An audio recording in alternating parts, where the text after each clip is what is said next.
शिक्षकगण, गुरुजन वर्ग व इथे उपस्थित माझ्या मित्र-मैत्रिणींनो, माझे नाव अनुल धीरज सूर्यराव आहे. मी इयत्ता 5वी प्रिया स्कूल मोपाळा येथे शिकत आहे. आज मी तुम्हाला आई बाबा मला थोडंसं बोलायचंय या विषयावर वक्तृत्व सादर करून दाखवणार आहे. आई बाबा, आई बाबा या दोन शब्दात जणू आपलं सारं विश्व सामावलं आहे. आई म्हणजे ती जी आपल्याला जन्म देते, हे सुंदर जग दाखवते, व बाबा म्हणजे ते जे दिवस रात्र कष्ट घेतात आपल्याला मोठं करण्यासाठी, आपलं जीवन सुंदर घडवण्यासाठी. असं म्हणतात की आई ही दिव्याची ज्योत असते व बाबा त्याचा मंद प्रकाश असतात. आई तुळशी समोरचा दिवा असते, आई ही तुळशी समोरचा दिवा असते, बाबा त्याचा मंद प्रकाश असतात. आई अंगणात काढलेली रांगोळी असते, आई ही अंगणात काढलेली रांगोळी असते, बाबा त्या रांगोळीचा रंग असतात. आई मनावरचा संस्कार असते, आई ही मनावरचा संस्कार असते, बाबा ते संस्कार घडवणारे असतात. आई वाट दाखवणारी असते, बाबा त्या वाटेवर चालवणारे असतात. आई देवासमोर लावलेला निरांजन असते, आई ही देवासमोर लावलेला निरांजन असते, बाबा त्याची ज्योत असतात. आई घरभर पसरलेला धूप असते, बाबा त्यातील सुगंध असतात.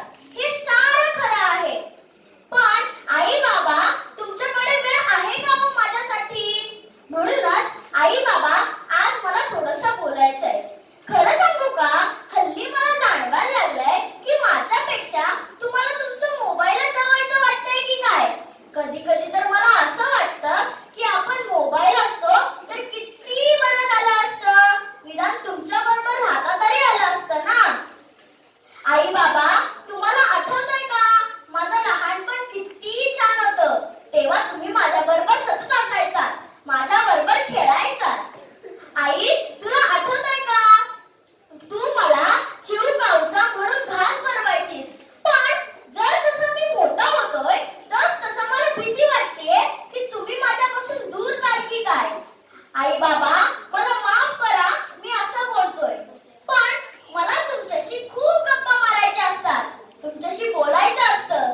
शाळेत काय काय झालं ते तुम्हाला सांगायचं असतं, पण तुमच्याकडे ते ऐकायला हल्ली वेळच नसतं. बाबा किती दिवस झाले तुम्ही मला गोष्ट सांगितली नाही. आई हल्ली तुम्हाला जवळ घेऊन पुरवत नाहीच ग. बाबा मला आठवत पण नाहीये आपण तिकीट कधी फिरायला गेलतो, कारण हल्ली आपल्या वेळा जुळूनच येत नाही. मला माहितीये की जग पुढे चाललंय आणि तुम्ही जे करताय, जगाबरोबर धावताय, ते फक्त माझ्यासाठी.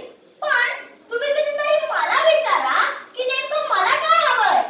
बाबा तुम्ही म्हणता की माझ्या मुलाला मोठं होऊन हे व्हायचंय, माझ्या मुलाला मोठं होऊन ते व्हायचंय, पण तुम्ही कधीतरी मला विचारा की नेमकं मला काय व्हायचंय. आपल्या आई बाबांनी त्यांच्या मुलांकडून अपेक्षा करणं काही चुकीचं नाही, पण त्यांचा देखील विचार घ्यायला हवा ना. म्हणूनच आई बाबा आज मला थोडंसं बोलायचंय, माझ्या मनातलं सारं काही तुम्हाला सांगायचंय. कधीच न बोललेल्या गोष्टी आज सांगायच्या, कधीच न बोललेल्या गोष्टी आज सांगायच्या. जाणीवेत आलेल्या भावना ओठांवर आणायच्या, जाणीवेत आलेल्या भावना ओठांवर आणायच्या. आई बाबा मला थोडंसं बोलायचंय. खरंच कितीही मोठं झालं तरी आई बाबा अरे पुन्हा लहान व्हायचंय, रांगत रांगत बोभ्या बोलात पुन्हा तुमच्या सोबत रमायचंय. कितीही मोठं झालं तरी आई तरी पुन्हा पाटावर बसून अंघोळ घालून देशील ना. भूक लागली असेल ना रे सोन्या म्हणून पुन्हा घास बनवून देशील ना. कितीही मोठं झालं तरी बाबा अरे पुन्हा हातात फोन घेऊन चालायला शिकवाल ना. किती उशिरा काढल्या म्हणून शाळेत सोडायला याल ना. कितीही मोठं झालं तरी आई तरी पुन्हा मांडीवर डोकं घेऊन